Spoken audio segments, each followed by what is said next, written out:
Hello అండి, good evening. మా రోజక్క మళ్ళీ ఈరోజు రెండు ఛానల్ ముందుకు వచ్చేసింది. ఒకటి ఎన్టీవీ, రెండు సాక్షి టీవీ. ఇంకా వేరే ఛానల్స్ ఏమి రావు అక్క దగ్గరికి, ఇవి రెండే వస్తాయి అనమాట. ఏదో సామెత చెప్తుంది అక్క.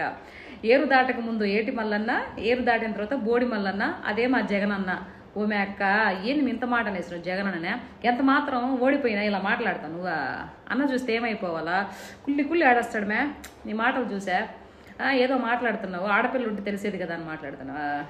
అందుకే నీకు ఆడపిల్ల ఉంది కాబట్టి రేపు లక్షల కోట్లు కట్టమిచ్చి ఎలా పంపించాలని ఆలోచించి ఎంపీగా ఎమ్మెల్యేగా ఉన్నప్పుడు వేల కోట్లు అంతా దొబ్బేసి వెనకబెట్టేసుకున్నావు.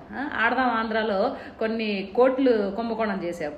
తిరుపతి టికెట్ దర్శనం కోసం కొన్ని కోట్లు వెనకాతలు పెట్టుకున్నావు. ఇప్పుడు ఫ్రీగా నవ్వుకుంటూ షోలు చేసుకుంటూ ఆ టీవీల్లో అక్కడ షోలు చేసుకుంటూ కనిపిస్తున్నావు. ప్రజాస్వామ్యం గురించి, ప్రజల గురించి నువ్వు మాట్లాడుతున్నావు. ఎలా ఉంది తెలుసా? దెయ్యాలు వేదాలు వల్లిస్తున్నట్టు ఉంది మే నువ్వు మాట్లాడేదా. ఇంకొకటేదో మాట్లాడుతున్నావు. ఇది పరిపాలన చేయడం చేత కాదు, తర్వాత ఇచ్చిన మాటలు నిలబెట్టుకోవడం చేత కాదు. సరే, మీ అన్న ముఖ్యమంత్రిగా ఉన్నప్పుడు మద్యపానం పూర్తిగా నిషేధించి నాకే ఓట్లు అడుగుతానన్నాడు. ఏం చేశాడు? దాని గురించి మాట్లాడు. ఏదో అంటారు కదా, గురిగింజకి నలుపు తెలియదట, దాని కింద నలుపు తెలియదట. మీ అన్న కిందనో నలుపు, నీ కిందనో నలుపు. తెలుసుకోకపోతే ఎట్లా? తెలుసుకోవాలి కదా. అలా తెలుసుకోకపోయారనుకో ఇట్లా పక్కన నా బోటలు గుర్తు చేయాల్సి వస్తుంది. కొంచెం తెలుసుకొని మాట్లాడితే బాగుంటుంది కదా. సిబిఎస్ రద్దు చేస్తారన్నాడు.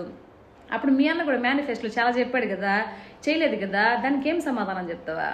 అడిగితే దానికి ఎర్రిమొహం వేస్తావు. ఏదో నోరుంది కదా అని చెప్పి పిచ్చిగా మాట్లాడితే ఎట్లా? కూటమి ప్రభుత్వము ఎంతో నిక్కచ్చిగా చెప్పిన పనులన్నీ చేసుకుంటూ రాష్ట్రాన్ని అప్పుల పాలు కానివ్వకుండా కాపాడుకుంటూ ఎంతో మంచిగా కంపెనీస్ అన్ని తీసుకొని వస్తూ ప్రజల్ని మంచి పథకాల ద్వారా ముందుకు తీసుకెళ్తూ ఉంటే నువ్వు ఈరోజు బురద జల్లే ప్రయత్నం చేస్తున్నావు. ఎంతవరకు సబబు చెప్పు? నీకు మనస్సాక్షి ఉందా అసలు? సాక్షి ఉంది, మనస్సాక్షి లేదు నీకు. ప్రాసలు నీకేనా వచ్చేదా? నాకు కూడా బాగా వచ్చు, నేను కూడా బాగా మాట్లాడతా. తెగ ఇష్టానుసారంగా మాట్లాడబాక. కూటమి ప్రభుత్వం గురించి మాట్లాడే అర్హత నీకు లేదు. పోయి షోలు చేసుకోపోయి. ఇంకెందుకు? నువ్వు ఎమ్మెల్యేగా ఎంపీగా ఉన్నప్పుడే ఆ జబర్దస్త్ షోలో ఈ కేకులో పక్కపక్కలు పొట్టి డ్రెస్సులు వేసుకొని వీళ్ళతో పాటు డ్యాన్సులు చేసిన దాన్ని నువ్వు ప్రజాస్వామ్యం గురించి, ప్రజల గురించి మాట్లాడుతుంటే దెయ్యాలు వేదాలు వాళ్ళు ఇచ్చినట్టు అనిపిస్తుంది అక్క నాకు. నువ్వు ఎంత దిగజారిపోయావంటే ఇంకా వేరే లెవెల్ అనమాట. పరాకాష్ట ఏదో అంటారు కదా, ఆ లెవెల్కి వెళ్ళిపోయావు. కర్మ ఎప్పటికి వదిలిపెట్టదు. అది మరీ అంత విర్రవేగబాకు. సరేగానే ఏడుకోబోతున్నట్టుండే. ఎవరన్నా ఏమన్నా పిలిచారా? అంటే వ్రతానికో లేకపోతే పెళ్లికో పేరెంట్కి పిలిచినట్టున్నారు కదా, బాగా రెడీ అయిపోతున్నట్టున్నావే. సరేలే, నువ్వు ఎలా రెడీ అయితే మాకు ఎందుకుగానే ఇలాంటి విషయాలు ఎప్పుడు మాట్లాడబాకు. ఓమే అక్క, మర్చిపోయాను ఇంకొక విషయం. జగన్ అన్న అంతకుముందు ముఖ్యమంత్రిగా ఉన్నప్పుడు ఫ్లాగ్ ఎగరేసాడేమో ఆగస్టు 15కే. మళ్ళీ ఇప్పుడు ఎందుకు రాలేదు? అంతకుముందు ఆగస్టు 15కి ఎగరేసా, ఇప్పుడు ఎందుకు రాలేదు? ఏమైపోయాడబ్బా? అంటే పదవిలో ఉన్నప్పుడు దేశభక్తులు గుర్తొస్తాయా? పదవిలో లేకపోతే ఏం గుర్తురావా? ఏంటో మే అక్క, ఇలాంటి మాటలు మాట్లాడుతుంటే చాలా కమ్మగా ఉంటుంది మే నాక. సరేలే, ఇంకెప్పుడు ఇలా నోరు అదుపు తప్పి మాట్లాడబాక. మాట్లాడితే ఏమైందో తెలిసినా? సరేలే, చెప్పిన ఎందుకులే కానీ నిదానంగా నీకే తెలుస్తుందిలే. కొంచెం ఉందా తన రాజకీయాలు చెయ్యి అని ఆంధ్రప్రదేశ్ రాష్ట్ర ప్రజల తరపున నేను మాట్లాడుతున్నా.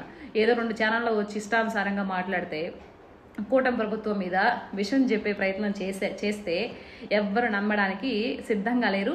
ఆంధ్రప్రదేశ్ జనాభాలు అంత ఎర్రోళ్ళేం కాదు, నీ ఎర్రి మాటలు నమ్మే అంత ఎర్రవాళ్ళు కాదు, చాలా తెలివిగల వాళ్ళు. అందుకే మొన్న పులివెందులు చూసావు కదా, ఆ వైఎస్ఆర్సీపీ కంచుకోటని ఎలా బద్దలు కొట్టిందో టీడీపీ కూటమి ప్రభుత్వం. కాబట్టి తెలుసుకోవాలి. నువ్వు తెలుసుకుంటేనే బాగుపడతావు. లేదు మనకు బాగుపడితే ఎందుకులా, ఆల్రెడీ లక్షల కోట్లు అంతా పెట్టేసిన మనకి రాజకీయాలు ఇంకేం వద్దు, షోలు చేసుకుంటే సాలే అని అనుకుంటే ఇంకా నీ ఇష్టం. కాకపోతే నోరు అదుపులో పెట్టుకొని మాట్లాడమని సగర్వంగా విన్నవించుకుంటున్నానక్క. అది సరే, ఎక్కడికో పిలిచినట్టున్నారు కదా ఫంక్షన్కా, పోయేసిరా. ఓకేనా? బాయ్ అక్క.